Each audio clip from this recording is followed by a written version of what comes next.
बोलण्याची विनंती करते. काय सांगू, ट्रॅफिक नियम सांगू की महिलांनी कसं राहू ते सांगू?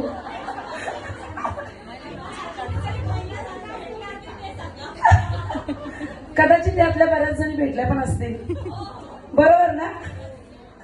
बघा मागून हात वरती करतायत.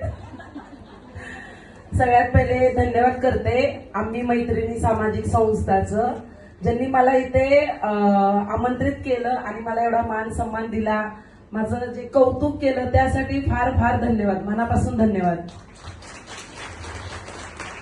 पहिली गोष्ट तर खूप छान वाटतं जेव्हा आपण एवढ्या सगळ्या महिला, यात बऱ्याच जणी हाऊसवाईफ असतील, बरोबर ना? बऱ्याच जणी असतील, बऱ्याच जणी हाऊसवाईफ असतील, कोणी वर्किंग असेल, कुणी घरून काम करत असेल, पण एवढ्या कामाच्या व्यापातून हाऊसवाईफला पण काही कमी काम नसतंय. लोकांना असं वाटतं की घरात बसून काय करते, बरंच काम असतं, आपल्यापेक्षाही जास्त काम असतं. तर एवढ्या कामातून वेळ काढून जे आपण स्वतःसाठी जगतोय किंवा स्वतःचा एक फक्त महिलांसाठी कार्यक्रम करतोय, हे फार छान वाटतंय की सगळ्याजणी एकत्र येत आहेत, सगळे एकत्रित करतायत, चांगले कार्यक्रम अरेंज करतायत.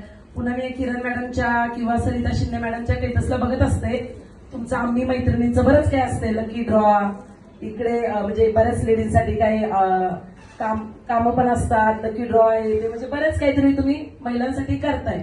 त्याच बऱ्याच महिला धाडसी सुद्धा आहेत. माझं एकच सांगणं आहे, महिलांनी स्वतःला कमकुवत नाही समजायचं, मग ती कोणतीही परिस्थिती असू द्या.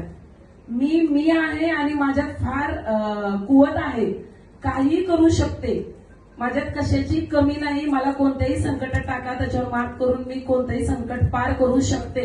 ही महिलांच्या, प्रत्येक महिलामध्ये स्वतःमध्ये आत्मविश्वास असला पाहिजे.